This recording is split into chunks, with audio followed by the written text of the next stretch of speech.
I can't believe you never heard of me. I'm a very popular entertainer.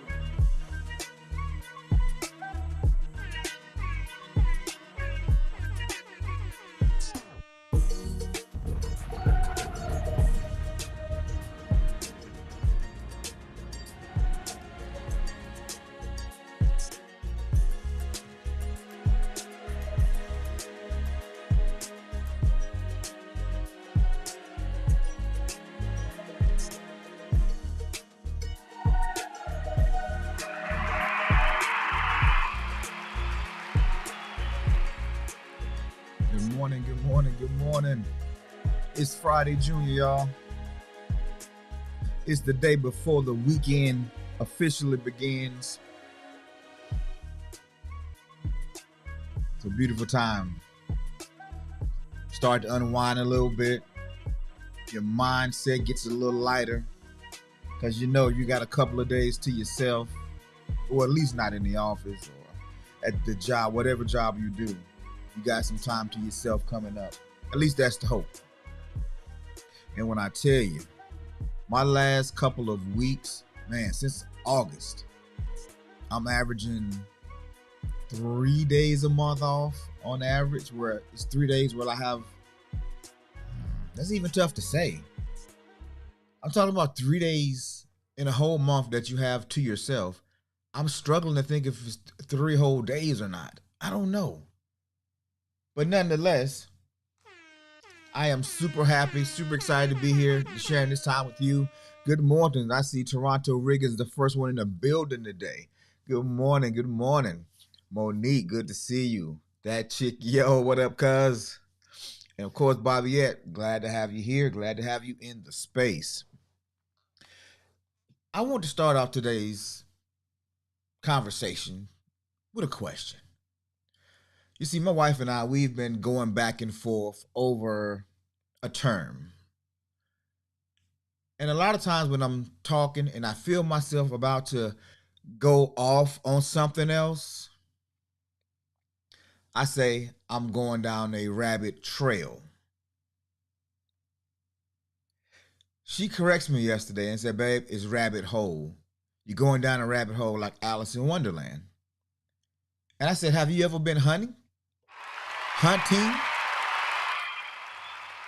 She said, not really. So I described to her what a rabbit trail was. So just for some context, a rabbit hole is the thing that Alice went into chasing a rabbit, and she just kept falling and falling and falling and falling.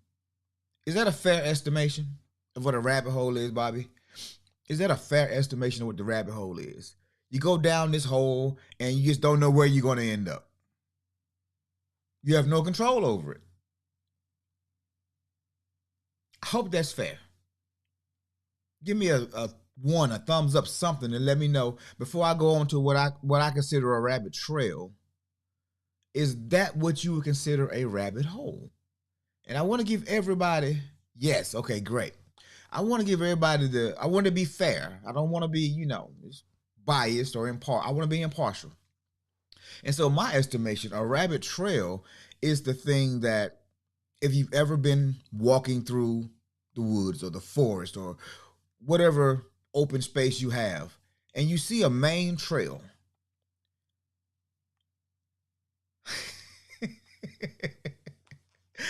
You see how I'm setting it up? Come on now, this is what I do.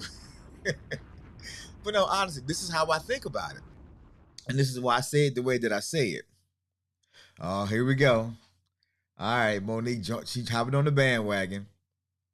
It is rabbit hole that leads to the trail. Okay, Monique, I like that. She's being very diplomatic about it, and she found us an easy solution. So I won't even go too much deeper. I'll just say, as a hunter, as somebody who goes out, there is a path, there is a unbeaten path, and then there are small trails that lead all over the place. And we call those rabbit trails. And sometimes if you chase the rabbit trail, you get too far off of the path you were trying to be on. That's the point I was making. So thank you, Monique. Monique has been she is our referee for today in this conversation. So I thank you for your energy and your efforts. Awesome, outstanding. All right. So let's do a quick recap talking about confidence. We started the week just doing a basic breakdown of what confidence was. And I call confidence the missing link because so many times we find ourselves with a plan, we know what we want to do, we have a very good reason why we want to do this particular thing, this particular project, or set this particular goal. But then somewhere in between the planning and the execution, there's this gap that happens, and it keeps us from getting over that hump or getting over that little I gotta watch my words now. There's a cliff and there's a lot of space to jump, and it's scary, and it can be frightening because what'll happen if I miss? And that missing link, that bridge, I call confidence. And it's easy to have confidence when everything is going right. It's easy to have confidence when everybody is on your side. It's easy to have confidence sometimes when you don't know no better.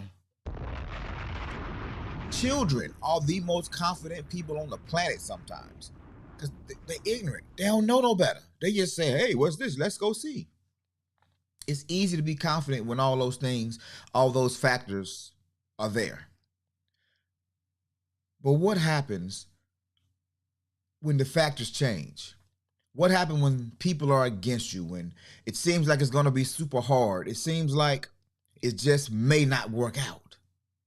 What do you do then? Where is the confidence? How do you develop it? How do you have courage enough to face the fear, to feel the fear and still do it anyway? Where does that come from? And so that was Monday. We talked about how we would have those moments where we could be angry or be insecure, and it would shake us because we were looking for, me personally, looking for that particular validation, which is also why we do affirmations and gratitudes. But then Tuesday, we really got down into the weeds a little bit, talking about 5 proven steps to building that lasting confidence.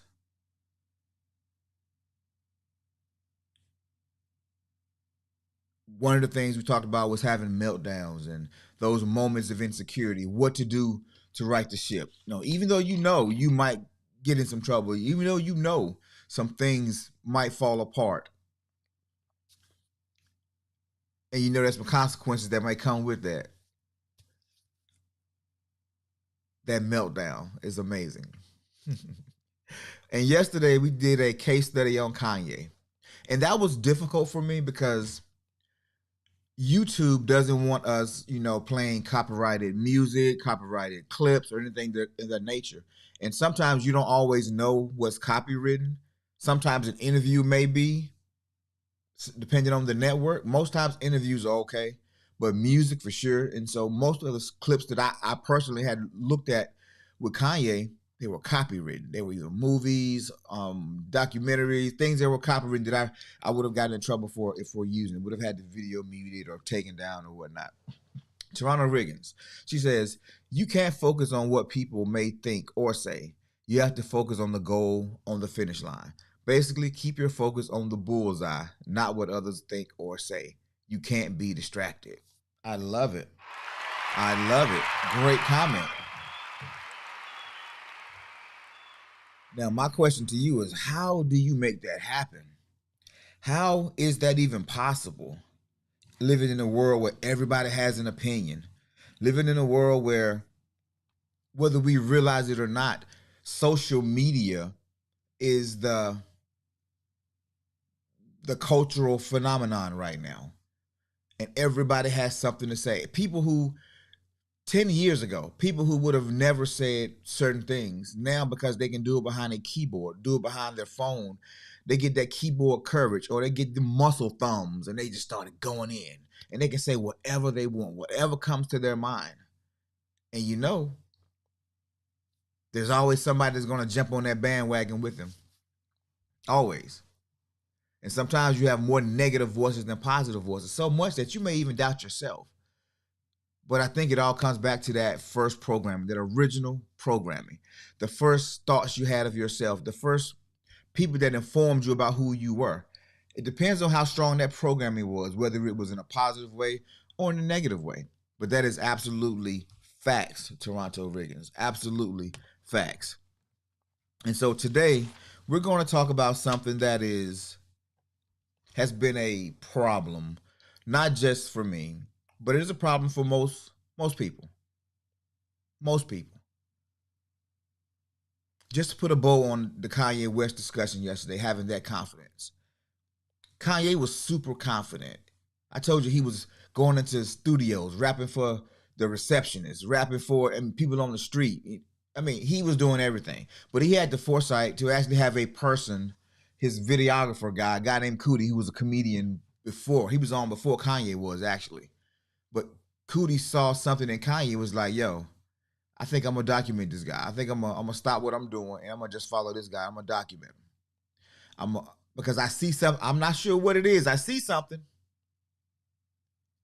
And I think the world needs to see it.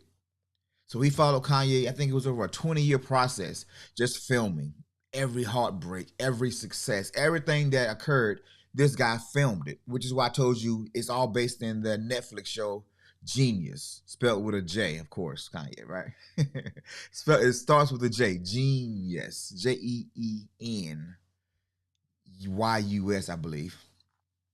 But this guy, he filmed everything, so you get a really in-depth look at the journey of Kanye. And he was super confident from day one because his mother's programming, his father's programming, his family around him, everybody was telling him, Kanye, you can do everything. Anything you want, you can do it. But you got to fight for it. And he fought for it and fought for it. And then he gets his recording contract, finally signs his deal with Rockefeller Nation. And then he's in a car accident that breaks his jaw in 3 places. Wired shut. The thing that he does or wants to do the most, now he can't even do. How many of us have been in situations where we got everything lined up almost perfectly? We done fought, we done overcame. We finally started to see the light at the end of the tunnel. And then the bottom falls out. And we get knocked off our course. We get knocked down. And now that confidence isn't as strong. There's a term called Imposter Syndrome that kicks in. But it's preceded by that negative self-talk. Why does this keep happening to me, man? I can't win for losing. No matter what I do, everything seems to be against me. God, why me? Am I the only one who's had that conversation with themselves? I can't be. Can't be. I can't be. Because imposter syndrome doesn't come from outside. It doesn't come from the general population, the general public. It comes from within. And all of us, male, female, no matter where you from, we all have that thing.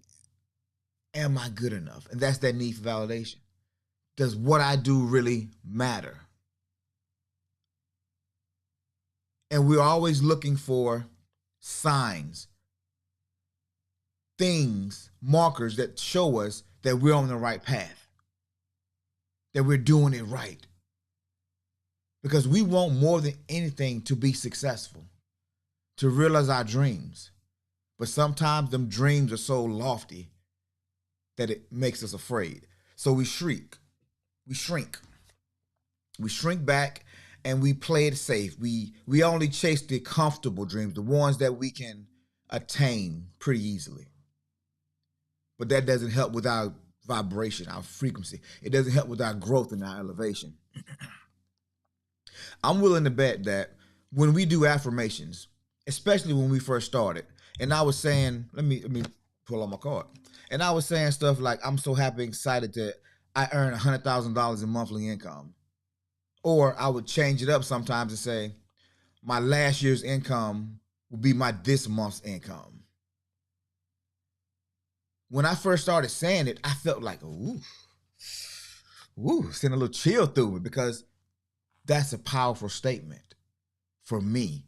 Some people make that an hour, but for me, where I come from, making $100,000 a month, almost unheard of in the circles that I come from, the family that I grew up in. Nobody was wealthy. Nobody had means like that. Where I come from, minimum wage was, well, back then, minimum wage was never good. But if you had at least a minimum wage job, you can at least pay the rent. You can at least keep the lights on. Appreciate that. I see some hands going up. So yeah, I'm not alone. Hey, morning, big dog. Oh, I understand, bro. Hey, gotta keep the lights on, right? That's what we talking about. That's what I'm talking about. You gotta keep the lights on. And oh yeah, you hit me up, but you didn't leave an address for me to send your book. So, go back into the space, jamon.glover@gmail.com, or go back to the website and leave a comment there. I think I commented through the website too. But yeah, leave me your address, man. I get that book sent out to you. I got everybody else's out a couple days ago, so they should be getting it by tomorrow, I think. And so when I would also say, I wanna own 3 properties. I want a beach house. And I showed y'all my vision wall. My beach house is like 1.6 mil. And then I want the lake house. That's another $900 million house. And then I want the condo downtown. Any major city, if you try to get a condo downtown overlooking with a view, easy meal. So I'm talking at least 3-4 mil. Hey, that's your yo got here yesterday. Hey, good stuff. I'm talking easy $3 or $4 million just in places to lay my head. I don't come from that. So when I first started saying it, I would feel something on the inside kind of raising up that wasn't comfortable. It was that fear of doubt, that self-imposed limitation, and the negative self-talk. But I had to learn to silence that voice. Because you don't know what you don't know. And if you don't know that it's possible, you don't know that everybody who has done it before me, the majority came from where I started. And if they can do it, why can't I do it? You see how you start flipping that thing? So Kanye, after Kanye's accident, he was sidelined. Rockefeller stopped taking him serious. They wouldn't even, he couldn't even record his debut album. He had written it out. He had all the demos done, but the official, they wouldn't even do it. They wouldn't even pay to take the picture. So what y'all think Kanye did? Did Kanye say, man, I tried everything I can, man. They trying to hold me back, man. They don't want to see me be great, man. Kanye didn't make no excuses. Kanye say, I got to do it myself. I got to put pressure on them. I got to show them how great I am.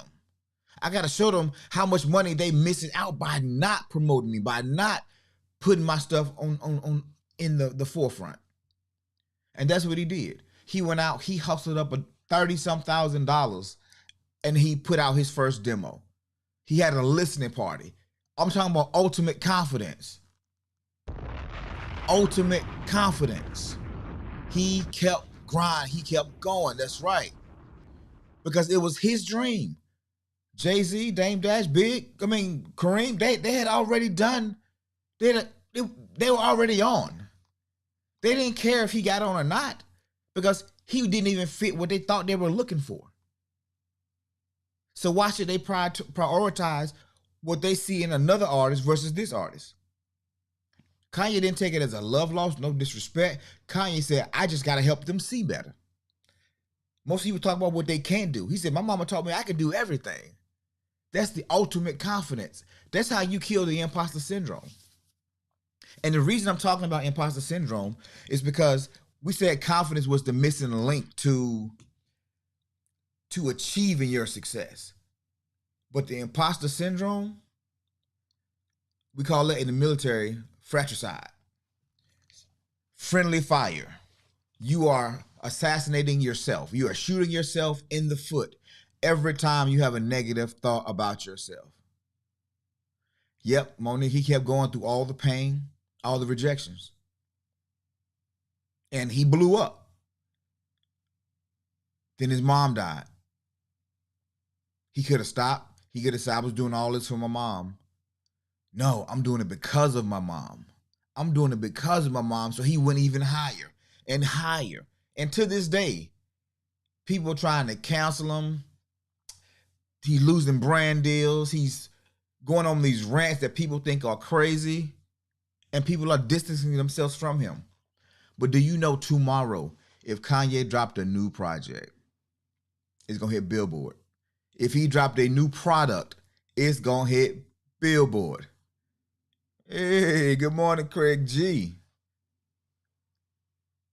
Okay. I think that's good. It's a lot of emojis there, bro. I think I get what you're saying, though. Yes, good morning. You up early? You see me? You hear me? Okay, you listening? You can't talk right now, but you're listening. That's all that matters. I appreciate you being here. So we're talking about this imposter syndrome. So actually, before we get into imposter syndrome, wow, I'm grateful today. I hope you are grateful today. Let's get into those, and then we'll go into the imposter syndrome for today. Yeah.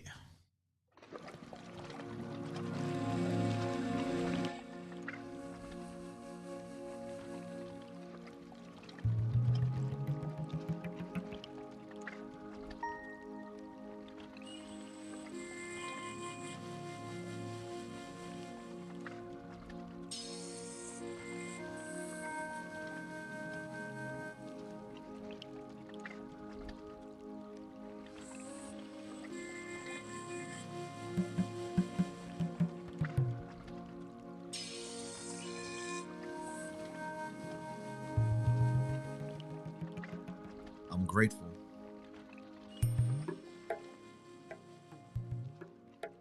I am grateful for growth.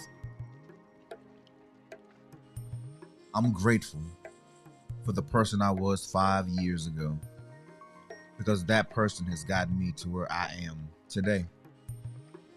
So I'm grateful. I'm grateful that it's working out the way that it is, because I know it could have been another way. I'm grateful. I'm grateful because tomorrow isn't promised. So I'm getting all I can out of today. I am grateful that I have love and happiness and joy in my life. I'm grateful for my family, for my friends, for all of those who paved the way for me. I'm grateful for the times when I didn't even believe in myself, because I learned to be, because I saw the cycle happen so many times. And I'm grateful for the ability to recognize and to self-examine, to reimagine, and to try it all again. I am grateful. I am grateful for a heart that just keeps going and the will to do so. I am grateful. And so yes, I am grateful, and I hope that you are as well this morning. So what is the book definition on imposter syndrome? It says it's a behavioral health phenomenon. A behavioral health phenomenon described as self-doubt of intellect, skill, or accomplishments. And they use the term among high-achieving individuals. And I was a little confused about it, like why only high-achieving individuals? And they went on to clarify that it's not only, but it happens most often with high-achieving individuals. Because people who normally doubt themselves, they have this sense of, I'm not doing enough, or I'm not feeling good enough, or it needs to be perfect before I can present it. Those people tend to process things at a level to where they just keep going and they keep going, and no matter how they go, it's never enough. I know plenty of people. I'm that way. It's like I don't enjoy the journey because I'm always reaching for the best version, the next level, the next space, and I'm not enjoying where I am. But I also know people who never get out the starting blocks. I know people who continually self-sabotage themselves, relegating themselves to jobs that don't really earn enough money to provide the life that they want, living in housing that's not adequate. My wife and I, I told you we made an offer on a property, and the property itself is going to stretch us a little bit as far as the most amount we ever paid for anything. And one thing I've recognized, one pattern I recognized a few years ago, if you don't or are not willing to stretch, if you are not willing to get sweaty, if you are not willing to have your muscles sore, then you won't go to the gym because you don't want that. You might want the body, you may want the look, you might want to have the guns come out, right? But if you're not willing to go and put yourself under stress, that's not, the outcomes are not going to be what you desire. And so in life, people know, in order to, like my son, for example, I told him I wanted him to read a book because he's struggling with what he wants to do as he graduates high school. If it's military, if it's college, if it's working, he don't know exactly what he want to do. So I said, hey man, won't you read a book on this? This sucker gave me the stank eye, the stank face, nose turn up. I looked around like, did you step in something? What are you smelling? His whole face literally turned up because I said, read something. So I had to ask him, I said, look, I ain't trying to be funny, man. I said, well, how much money you want to make in a year? Now, this is me talking to my youngest son. How much money do you want to make in a year? Matter of fact, how much money do you want to make every month? How much money do you want to make every month? Let's go there. He said, maybe 10,000, maybe 12,000 a month. I'm just,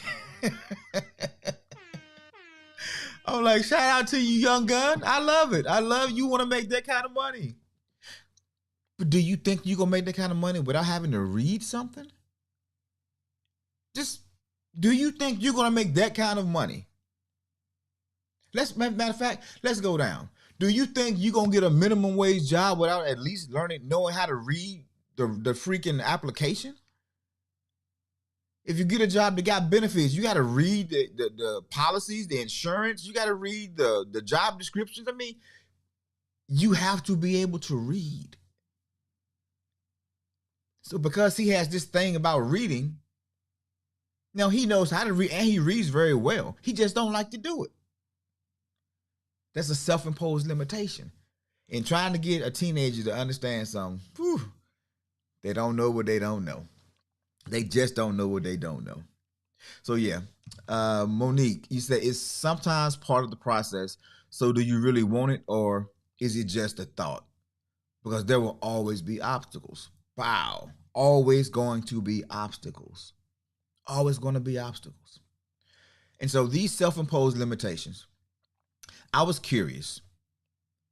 So I went to, did my famous Google search, and I typed in famous people with imposter syndrome, just to kind of see what popped up. And the list, it didn't shock me, but it did shock me because some of the most accomplished people in the world are on this list. Let me see. Do I share this with? Yeah, let me share this. Let's see which screen gonna pop up. My screens be wild. There you go. Let's go to that one. All right, let me pull me off the screen just for a second. Wow. All right. So this is the result that I came up with. 18 famous imposters. And just because I know you might be looking, not that. Can I make it bigger? I can make it bigger. Yes, sir. Somebody might be looking on screen, so I'll make it a little easier for you to see. And so on this list, let me get you off my screen. I'm just gonna scroll through some of the names on this list. Albert Einstein. You heard of him, right? Albert Einstein is kind of one of the geniuses in this in the wait. Why isn't my screen moving?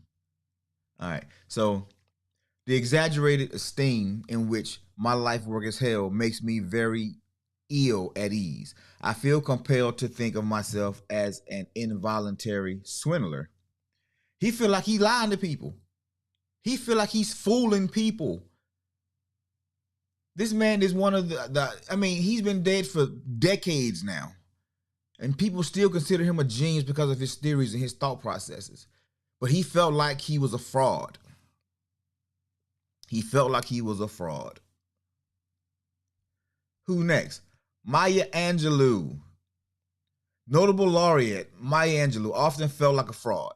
I have written 11 books, but each time I think, uh-oh, they're going to find out now. I've run a game on everybody, and they're going to find me out. Wow. I don't know of many people who was celebrated in their lifetime as much as Maya Angelou. I mean, she was dined with presidents, world leaders, big in the community, but she never thought she was good enough. And y'all see the next name, Michelle Obama. I still have a little imposter syndrome. It doesn't go away. That feeling that you shouldn't take me that seriously? What do I know? I share that with you because we all have doubts in our abilities, about our power and what that power is.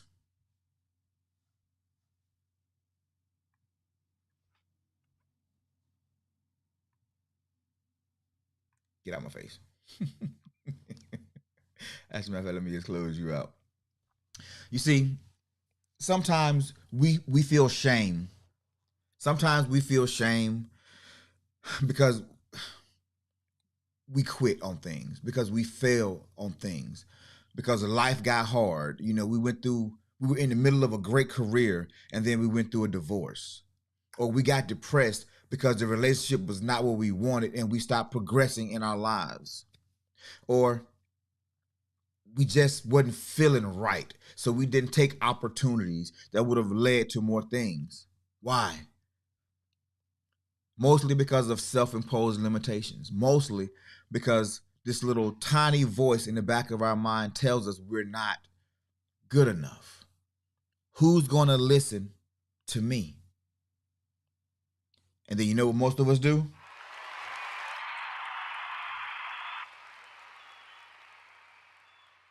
We procrastinate. We procrastinate. And we start dragging our feet. And so any momentum that we had going, we lose it. There's a story about this man who, it's kind of a parable, not really a story, but he's trying to push this boulder up a hill. And just getting it started, gravity is pushing the boulder down. He's trying to push the boulder up. But every day he went out and he tried to push this boulder. Every day he went out and he sweat and he sweat. And then eventually he felt some movement and he got excited.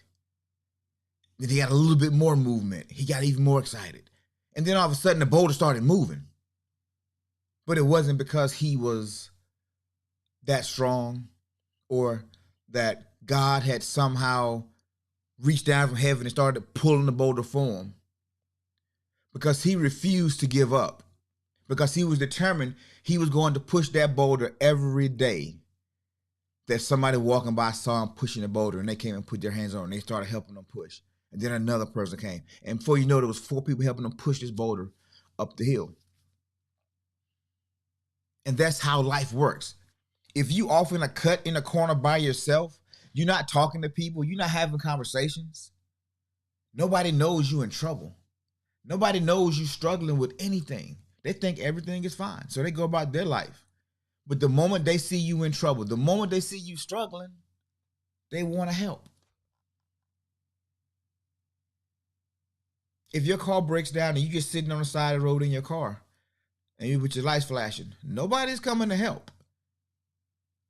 But if your car breaks down and you outside the car and you trying to push the car, you trying to change the tire, you trying to do something, somebody will say, that person needs help. I have time today. Let me help them.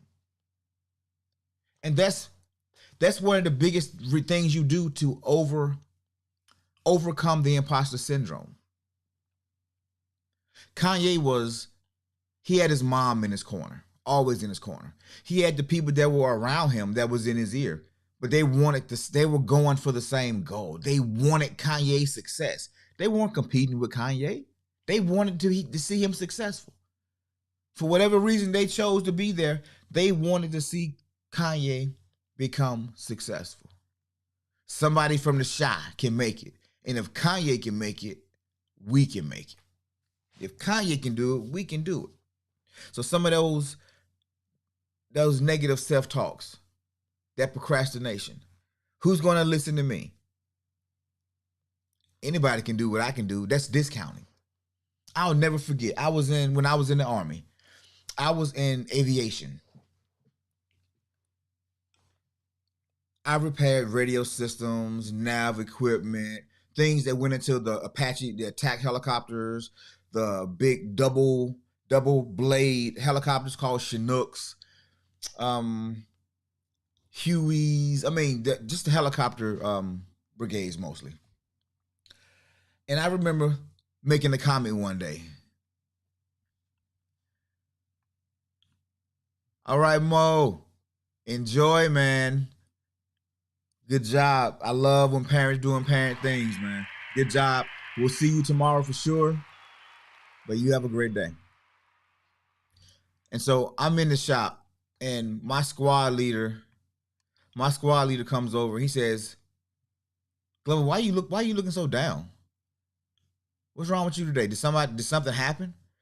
And I remember saying to him, nah, I'm just not really fulfilled with this work right now.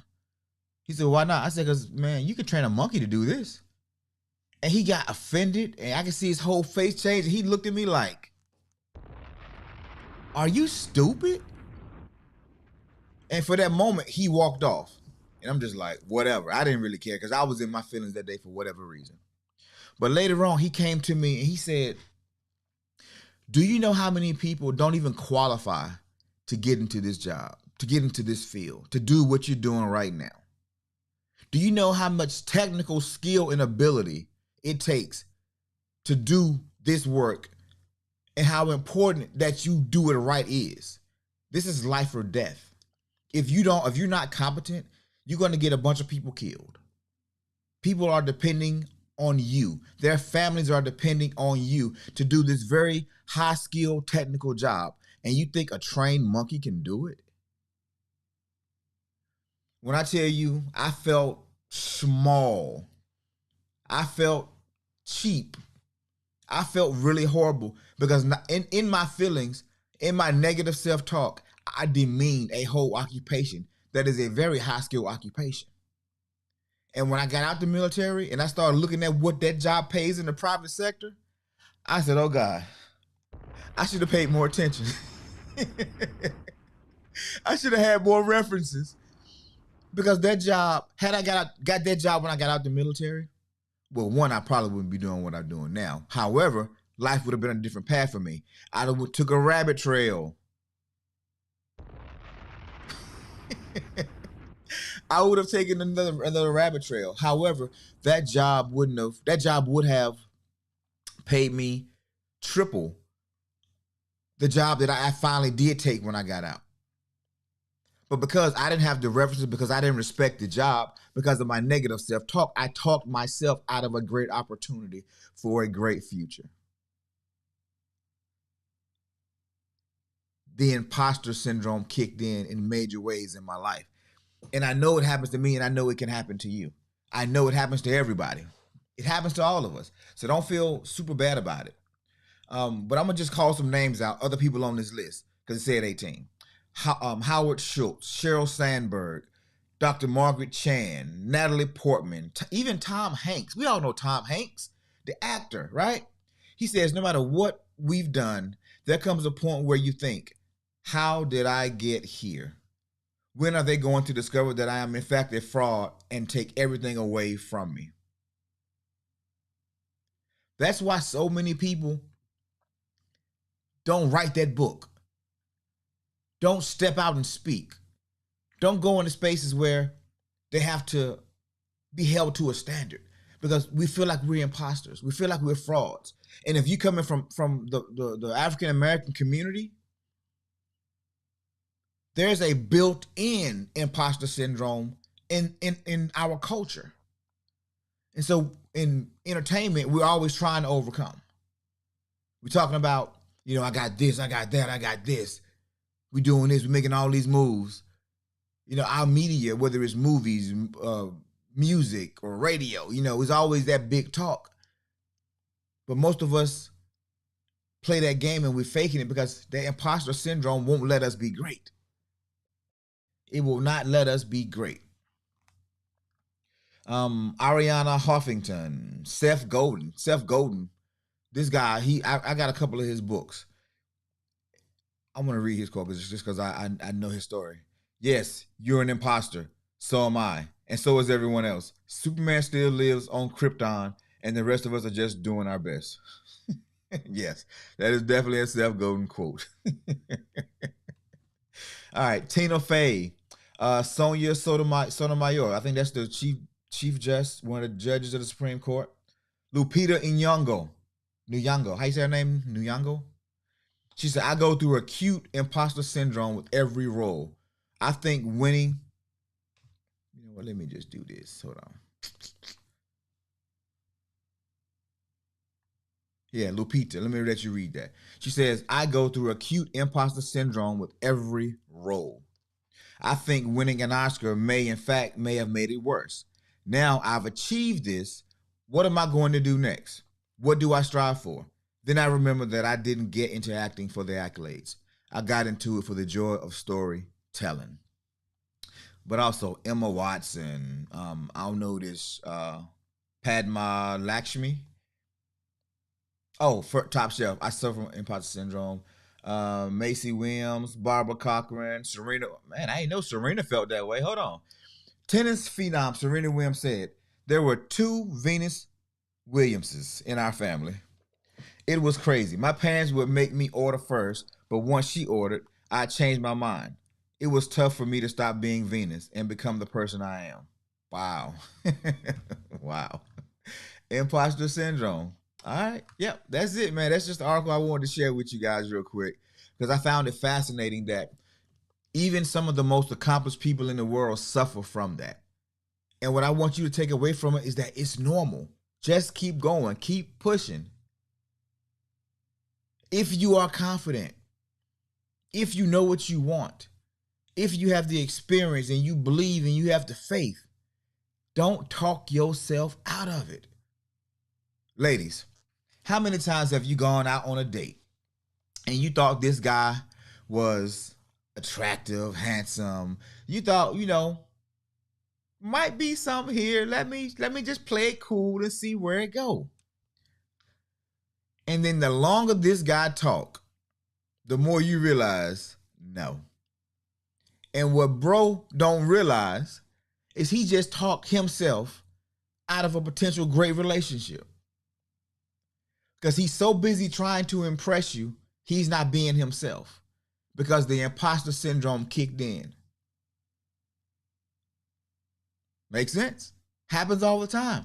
That nervous energy, that feeling you get. Yeah, hey, bro, you was about, hey, man, you was about to be, y'all know what I'm about to say. Bro, it's about to be going good. But you talked yourself completely out of it. Trying to reconcile facts years ago. Be sitting there like, ninja, really? Do you, bruh? Yeah. I felt myself on that slide where I started talking and I see the face change and I'm just like, dang, man, how do I fix it? But at that point, it's just like, everybody has it. And no matter how accomplished you get, you're going to feel a little twinge of something. There's going to be this small little voice that says, shoot, when I met my wife, I'm going to tell y'all, I was just a production assistant at the time. She came into this office I was working in, and I heard the bell go off when somebody walks in. And so I look around the corner, and I'm just like, oh, snap. Who is that? And then so as she's walking across to talk to some coworkers, I kind of bagged up in the middle of the aisles. And I'm just watching, and everything in me is saying, you need to go see this chick. You need to go meet this girl. But I was like, nah. This girl, she probably got every dude in town chasing her. Yeah, nah. I ain't gonna do that to myself today, you know. Plus, I got a lot of work to do. Then all this negative self-talk came in. But for me, it was the voice of my grandma that I heard, my great-grandma. She's always telling me you could do it. My grandma, she saw my pain as a child. She knew my family dynamics, and she's always encouraged me, you can do it. Baby, you can do it. Whatever you want to do, you can do it. And so I was like, you know what? Nah, bro, I'm going to shoot this shot. What's the worst she can say? So I shot my shot. Swish. Oh, man. Toronto Rican says she had the block spirit. Yeah, man. Life is crazy like that. No matter how comfortable we are, we secretly know that there's another level. There's a next step that we need to go to. And something keeps us from that next space. It's the imposter syndrome. So everything that we've talked about for the last month and a half, we talked about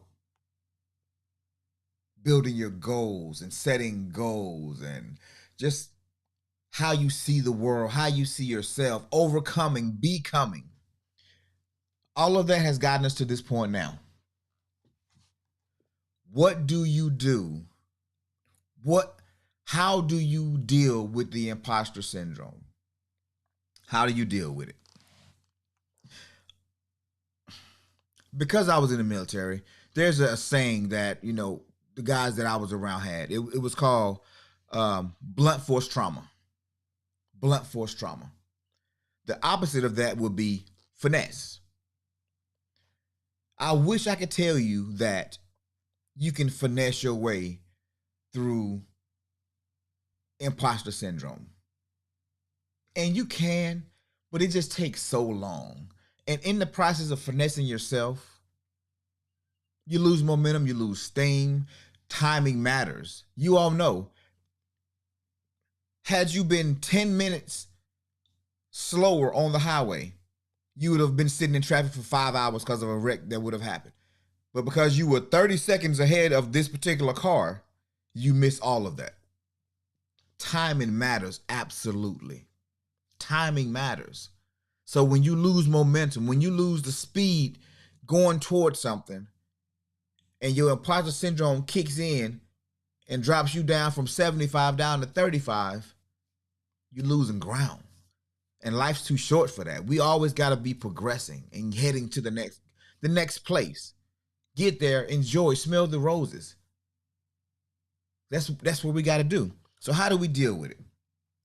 Some of this is going to be something you've already heard. But the first thing is, what I mean by blunt force trauma, I mean taking a sledgehammer and beating it down. Taking the big shield and ramming into the doors or into whatever you ram it into. Blunt force trauma, meaning hitting it hard and getting it out the way. First thing you want to do is you want to get educated. And I think that's what we're doing now. We're understanding the causes of it. We're understanding what happens, how it impacts us, but also steps that we can take to get past it. So if you are you having relationship struggles, then you might want to read like the 5 love languages. You might want to get educated, understanding personality types. You might want to take a DISC assessment, understanding the personality type of your partner, understanding their love language, how they receive things, how they give love, how their mind works. Because once you start understanding that, now when they do a thing, it's no longer a problem. Me and my wife, we've done that. And so now when I see her do a thing, I'll look up at her and I just smile and I just shake my head. Instead of trying to give her coaching or give her some advice, she don't need me to give her advice. It's just her mind processing things this way. So I just let her process. And when she needs me, she'll say something. But before it, I learned that, babe, you can't let this get you upset. She's like, shut up. Well, she didn't say that, but in my mind, that's what she said. Because the look she gave me. And I'd be like, well, dang, okay, I'll mind my own business, which is what I should have done. But once I learned her love language, when I learned her personality type, I understood this is part of her process. So now that barrier is out of our relationship. The second thing you want to do is you want to start to take action. You talk about getting the reps in, the reps, the experience. That creates confidence. Getting educated, it creates confidence. Then there's a momentum of confidence that begins to happen. You getting the reps in. So now, why am I fearing this thing? I have the experience. I've seen other people do it who have similar experience to me. I've seen blueprints. I've seen models. If they can do it, I can do it. I understand all the steps. I'm doing all the steps. The steps supposed to work. Speaking of which, laws. So many times we get caught up in our feelings and our emotions and what we think a thing is. We don't understand that there are laws. I remember the first time I went to buy a car and they told me my car note was going to be like $700, like $750 or something like that. And I was like, man, I ain't paying that much money for no doggone car. I'm struggling paying the little $400 car note I got right now. You want me to pay $7? Nah, can't happen. Won't happen. But an amazing thing happened. And there's a point when you start to recognize the patterns. You see it a couple times and it don't click, but then there's the one day it clicks. And this day it clicked for me. Every time I've had to stretch, every time I've had to make myself uncomfortable to achieve a thing, I began to figure out another way. I began to see opportunities to afford it or to make it happen. I believe it's called the law of expansion, I think. I'm not 100%, don't quote me on that. I've read so much and been in this study so long that one is a little fuzzy to me right now. But the law of expansion, I think it says this. When the goal is here and you have to grow for the goal, your mind expands and you see opportunities to where you can get it. And so I never struggled when my rent went up from $1,200 to $1,800 and then some up over $2,000. It was like, there's no way I can afford these things. This is too expensive. The cost of living is crazy. But once I expanded my mind, once I had to do it, and sometimes some things I had to, it was no other options. Where I live, this is the rent I had to pay. This is what car notes were now.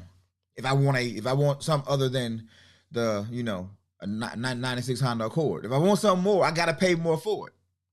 And when I started to release that fear and start doing it, now I didn't haphazardly go out there and just get stuff. I had jobs that could pay for it. It just was uncomfortable for me to do.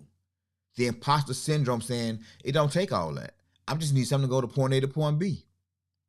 But in that point A to point B car, I'm having oil leaks. I cut the car off sometime, it keep running. When it rains, my windows fog up so bad, my defrosters ain't working. I'm sitting in traffic too long, starting to overheat. Now I'm embarrassed. You know what I'm saying? So when I decided to expand my mind and grow, when I decided to be more, my mind expanded and I started seeing ways to make that happen, to accomplish that. That's the law of expansion. So now I'm not so much worried or feeling like an imposter because I know with every seed of adversity, with what I perceive as adversity, there's an equal seed of opportunity. you will always grow and expand to whatever the challenge. You will always meet the challenge if you have a mind to meet the challenge. And so that's why laws are important. That's how I started. That's why laws are important. Understanding the law of expansion, the law of gravity, right? The law of reciprocation, the tithing, 10% law. There's so many different laws that give us markers to keep us on the trail, regardless of how we feel. But we do need the feelings to power us through. Emotions are crucial to us, and they get us over the hump most times. So the third thing you really want to do is declare who you are. Declare who you are.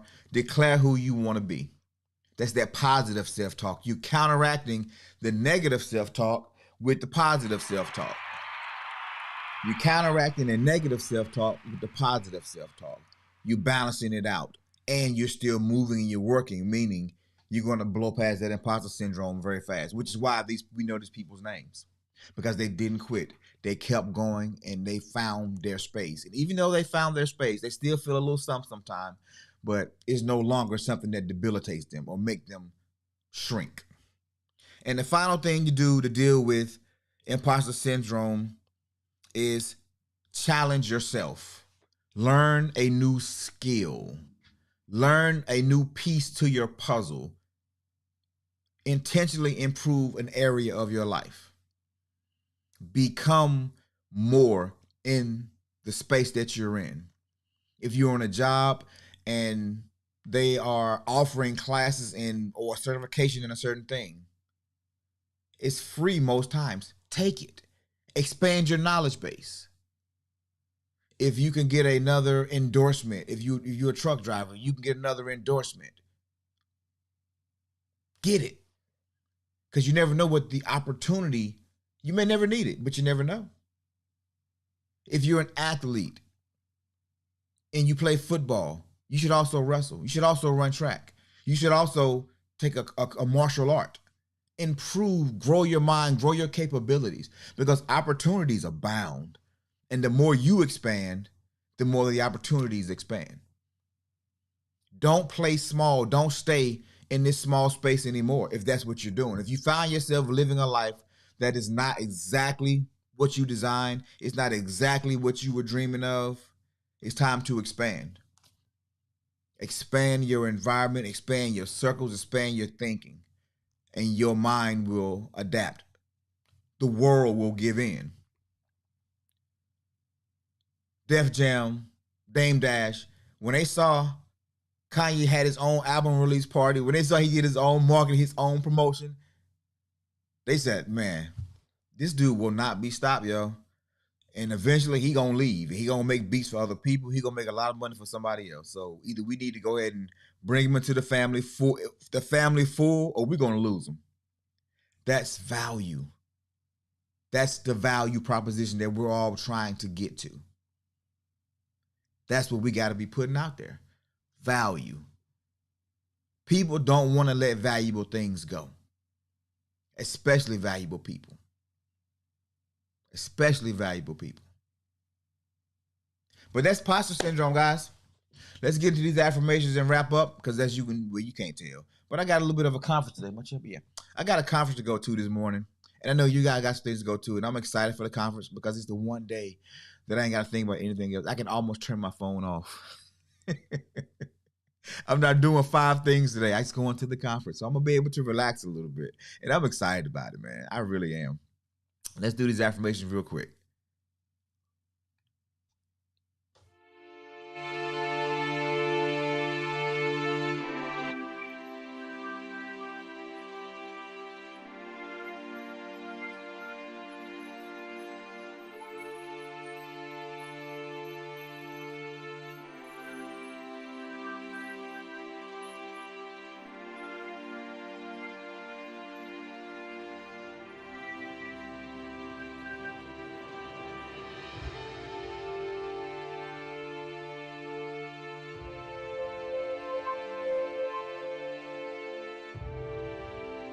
I am more than enough.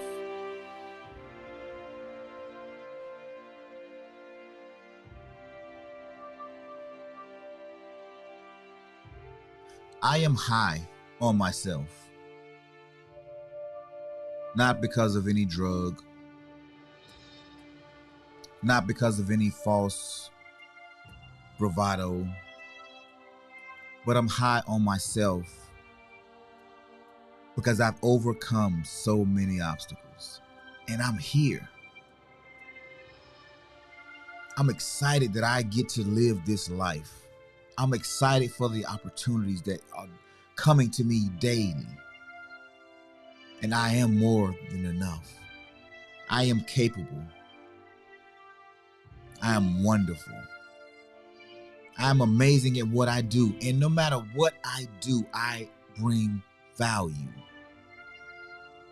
I'm excited for the people that come and see me and experience me. Because the person that I am is going to impact their lives for the good. And they're going to be able to take something away that's going to help them and their families. I am high on me because I deserve to be. I am high on life because I deserve all that I want. I have all that I need. I am enough. I am the head and not the tail. I am above and not beneath. I am an overcomer. I am a conqueror. I am worthy. And I am more than enough. I am. And if you're here, I know that you are as well.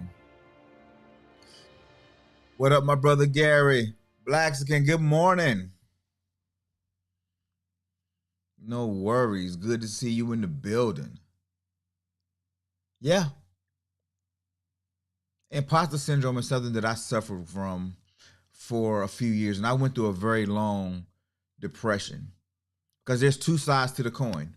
Either you are moving upward and you have success, and now there's a pressure that I can't repeat it. I don't want to be the one-hit wonder. I don't want to be the person who got a little bit but fell off. I don't want to be that guy. Hola. But at the same time, I don't want to be so down. Excuse me. I don't want to have expectations that I can't meet, so I don't try. There's pressure either way. And if you're in the middle, still it's the same pressure. You don't want to lose what you got, but you're afraid to go forward. You are not alone. So what's our takeaway for today? The takeaway is this. Refuse to quit. Refuse to quit.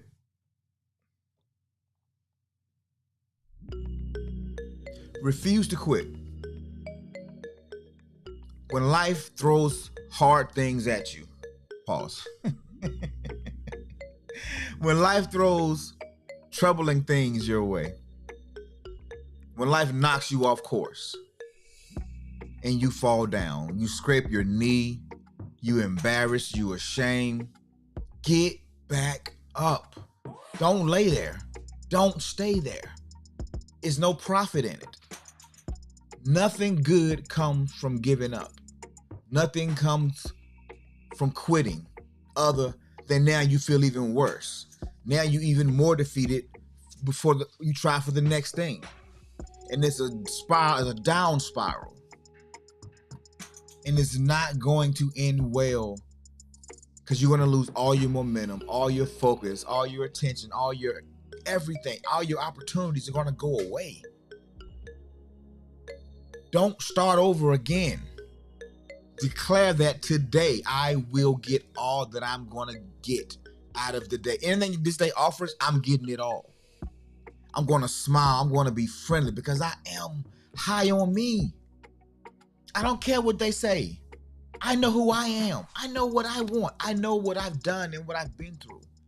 I'm high on me.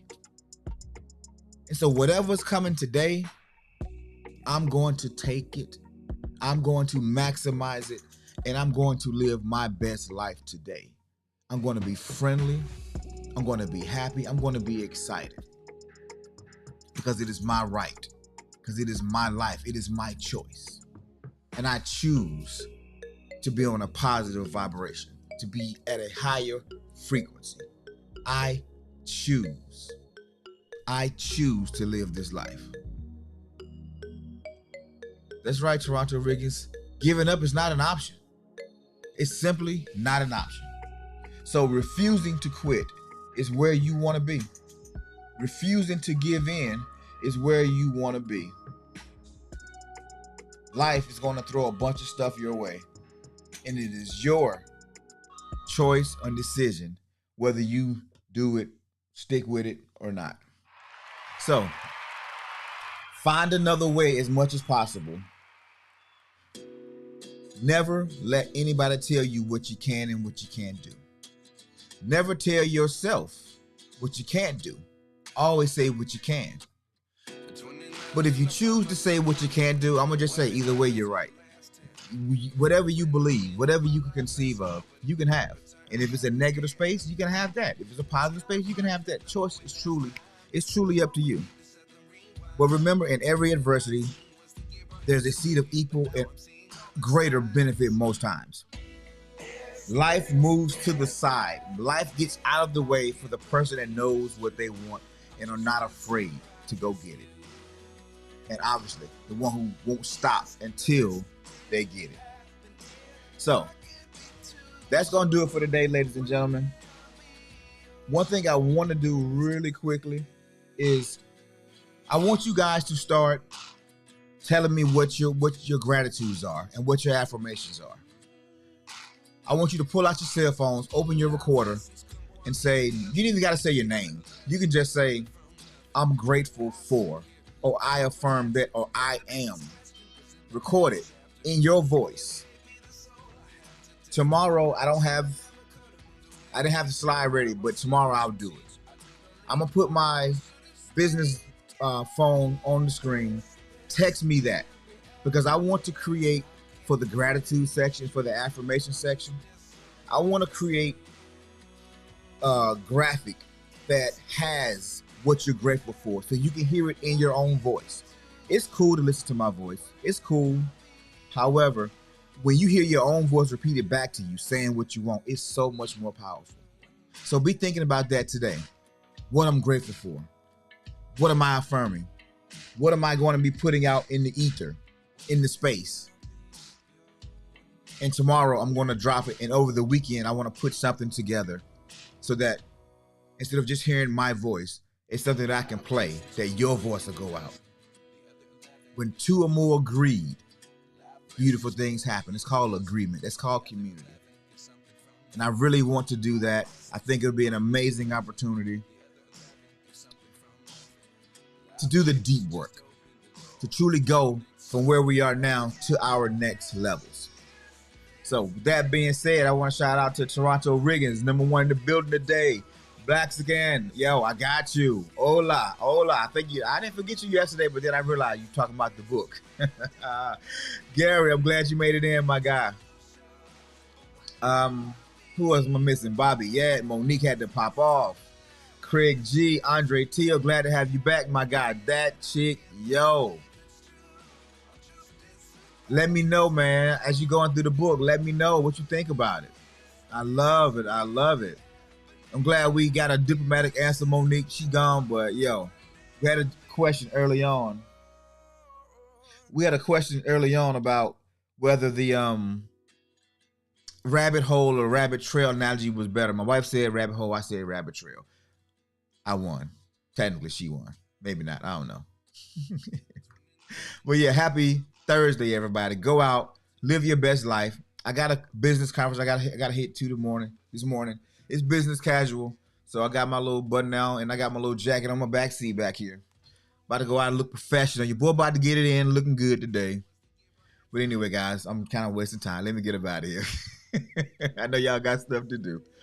All right, y'all be easy, man. We'll see you tomorrow. And tomorrow going to be another fun day, fun activities. And we're going to just have conversations tomorrow because I don't want just to be a sounding board. I don't want this to be an echo chamber. I really want to have growth and see us really move into space that we want to be. So with that being said, ladies and gentlemen, I am gone. Peace be unto you. Blessings. Have a great day. Keep it safe. See you tomorrow.